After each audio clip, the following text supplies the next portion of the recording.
உண்மையாகவும் உளச்சான்றின்படியும் என் கடமைகளை நிறைவேற்றுவேன் என்றும்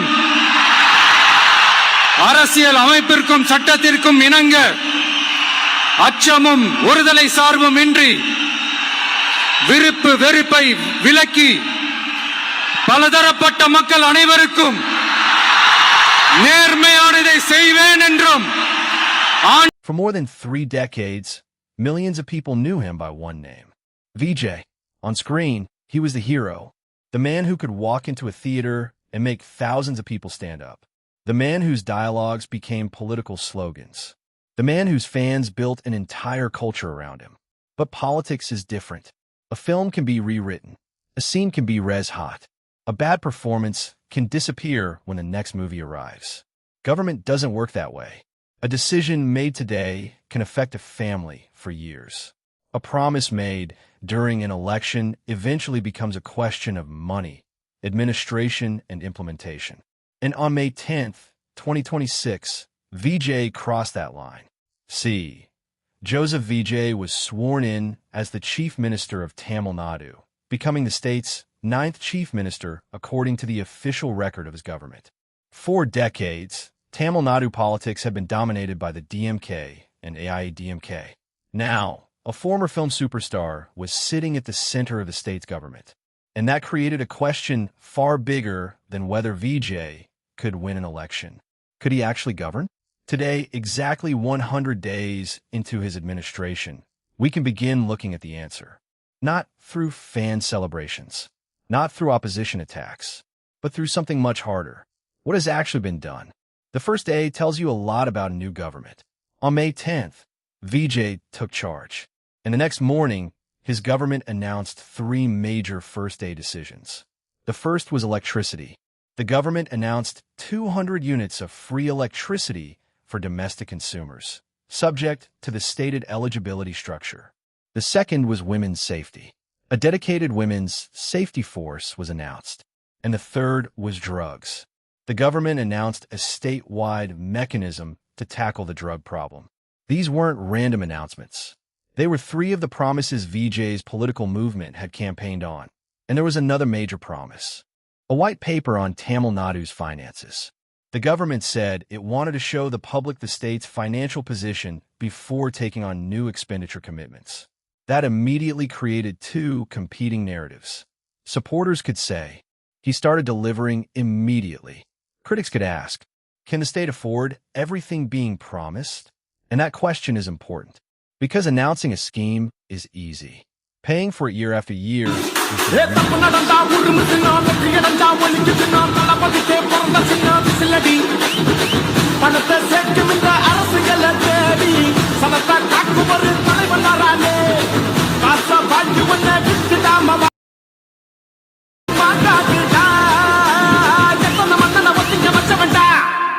நான் தன்னந்தனியாளு நீயால நம்ம பாரு கொஞ்சம் நவந்தானா நீங்க எட்டு தோல்வி பேரு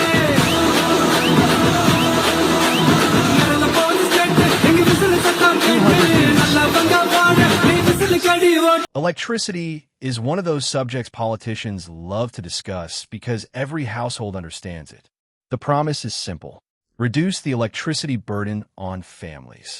Vijay's government announced 200 units of free electricity for domestic consumers, with its policy describing the entitlement within a consumption ceiling of up to 500 units per 2-month billing cycle. For a middle-class family, that can mean real savings. For a lower-income family, it can mean even more. But there is another side. Electricity isn't free to produce. It isn't free to transmit. And it isn't free to distribute. The question, therefore, isn't simply, is free electricity good? The better question is, how is the government going to finance it sustainably? That is where governance becomes different from campaigning. A campaign asks, what do people want? A government must answer, how do we pay for it? And that question will follow Vijay's electricity promise throughout his term. Women's safety. The second major first-day decision focused on women. Vijay's government announced a dedicated women's safety force and related mechanisms. The political message was clear. Women should be able to travel, work, and live without fear. But again, a government announcement isn't the same thing as an outcome. A force can be created. A helpline can be launched. Officers can be appointed. But the real test is what happens when a woman actually calls for help. How quickly does the police respond? How many cases are investigated? How quickly do courts move? Does conviction improve? And do women actually feel safer? These are the numbers that will ultimately decide whether this policy succeeds. Because women's safety isn't measured by how impressive a government announcement sounds. It is measured by what happens on the street. The war on drugs. Then came drugs. The government announced a statewide anti-drug mechanism on its first day. And by August, the government had announced the creation of 65 special anti-narcotics task forces, backed by 264.14 Indian rupees crore and 454 new positions, according to reporting on the government order. That's a significant expansion. But once again, the numbers need context. More officers do not automatically mean fewer drugs. A serious anti-drug strategy needs enforcement, intelligence, border and supply chain monitoring, treatment, rehabilitation, and prevention among young people. If you arrest people at the bottom of the chain while the larger supply network survives, the problem simply moves. So the question for Vijay's government is not, did you create task forces? It is, did the drug problem actually decrease? That answer will take more than 100 days. Farmers. Tamil Nadu's economy isn't only Chennai. It isn't only factories. It isn't only IT. Millions of people depend directly or indirectly on agriculture. And Vijay's political program made major promises to farmers. Among them, cooperative crop loan waivers under specified conditions, crop insurance, higher minimum support price proposals, support for agricultural workers, and assistance for fishing communities. During the 100-day milestone, the government also announced a crop loan waiver for eligible cooperative loans up to 75,000 Indian rupees, with the measure reported as covering loans taken during a specified period and benefiting around 14.43 lakh farmers. For a farmer carrying debt, these aren't abstract numbers. They could determine whether a family can survive another season. But there is another question. How much does the government have to spend? A government can provide relief today, but it also has to maintain schools tomorrow. Hospitals, roads, electricity, salaries, pensions, infrastructure. The real challenge is finding the balance between immediate relief and long-term financial sustainability. The investment test. Now we come to one of Vijay's biggest economic tests. Jobs. Tamil Nadu is already one of India's major manufacturing states.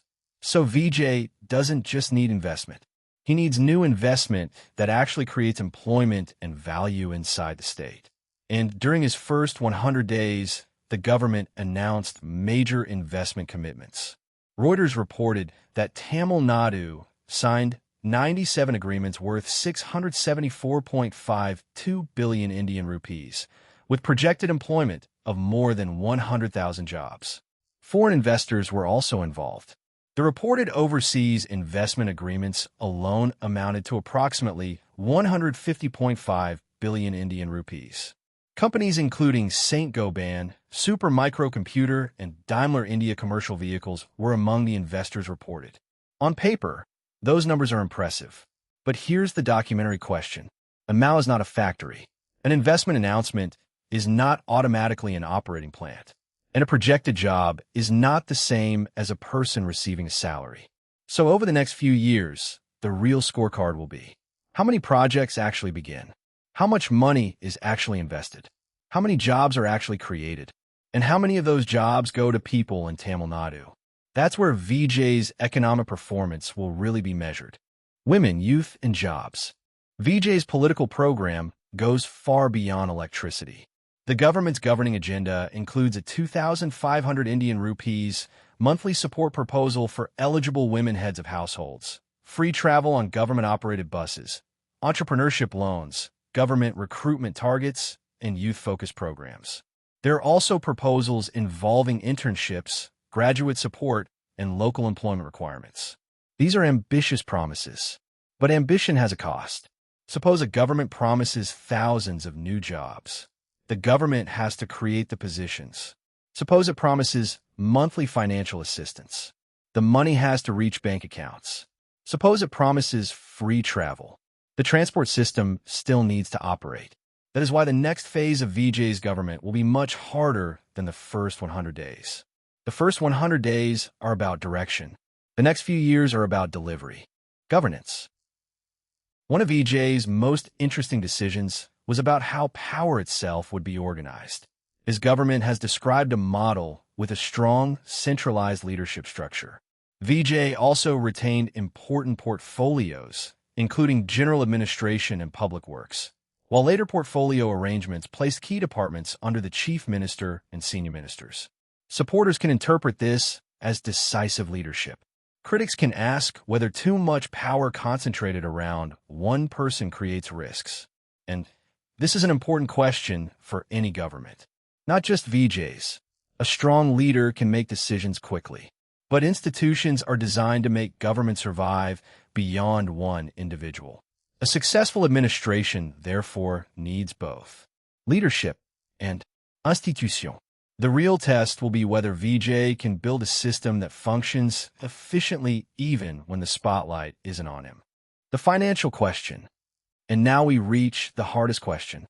Money. Every promise has a price. Free electricity has a price. Women's support has a price. Farm loan relief has a price. Healthcare has a price. Education has a price. Infrastructure has a price. And Tamil Nadu already has substantial financial obligations. Vijay's government promised a white paper intended to increase transparency around the state's finances. That makes financial transparency one of the most important tests of this government. Because if Vijay wants to convince people that he is different from traditional politicians, then the public should be able to follow the money. Where does revenue come from? How much is spent on subsidies? How much goes towards salaries?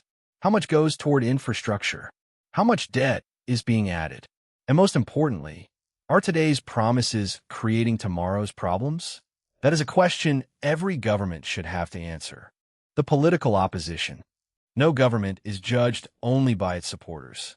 Opposition parties have already criticized Vijay's administration.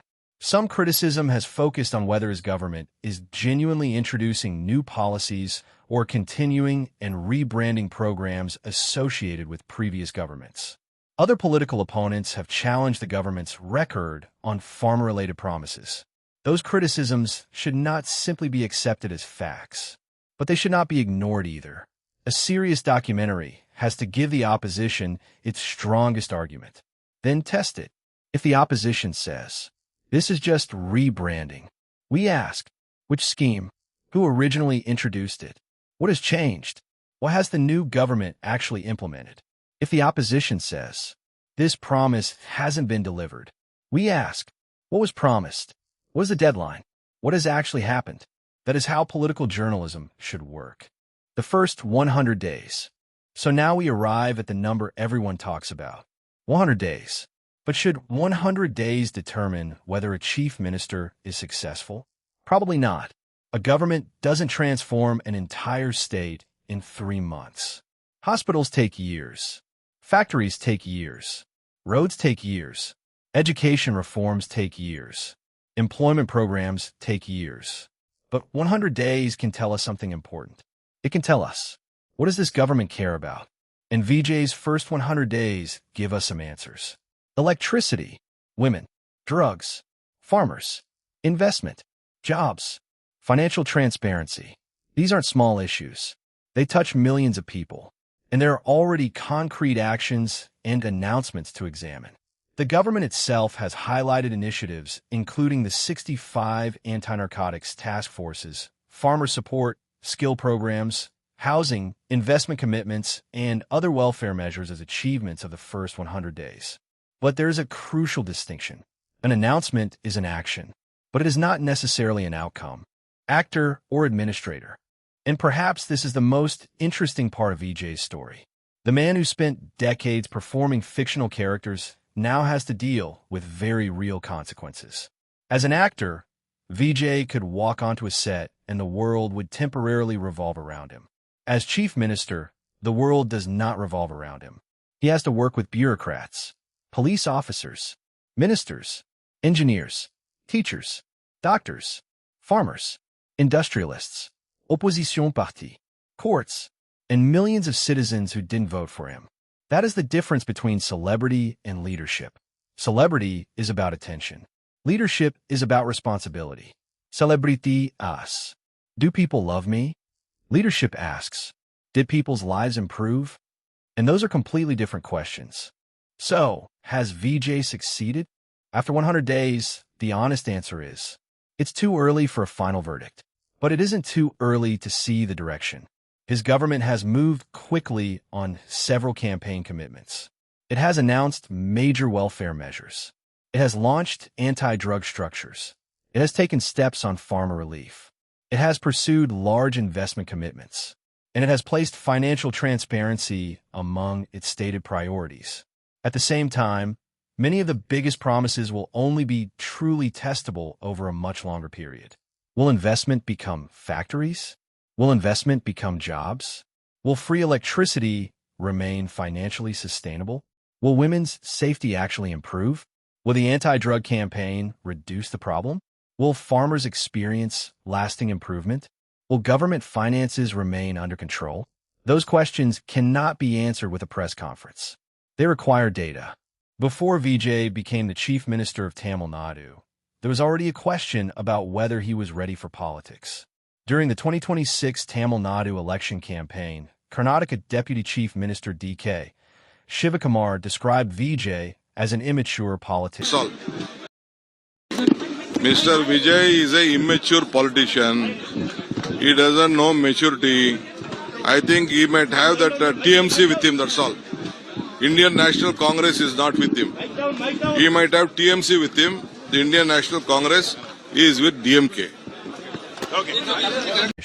At the time, Vijay was still a political newcomer. But today, the situation is very different. Vijay is no longer simply an actor who entered politics. He is the chief minister of Tamil Nadu. And that changes the question completely. Because now, Vijay doesn't have to prove that he can attract crowds. He doesn't have to prove that he can win an election. He has to prove that he can govern. And perhaps the most interesting way to judge that is to compare his political journey with someone who has spent decades inside politics. Shivakumar. Shivakumar has spent decades contesting elections, negotiating alliances, managing political crises, and working inside government. Vijay came from cinema. Shivakumar came from traditional politics. One represents political experience. The other represents a new political generation. But experience alone doesn't guarantee good governance. And inexperience doesn't automatically mean failure. Ultimately, both have to face the same question. What do you actually do with power?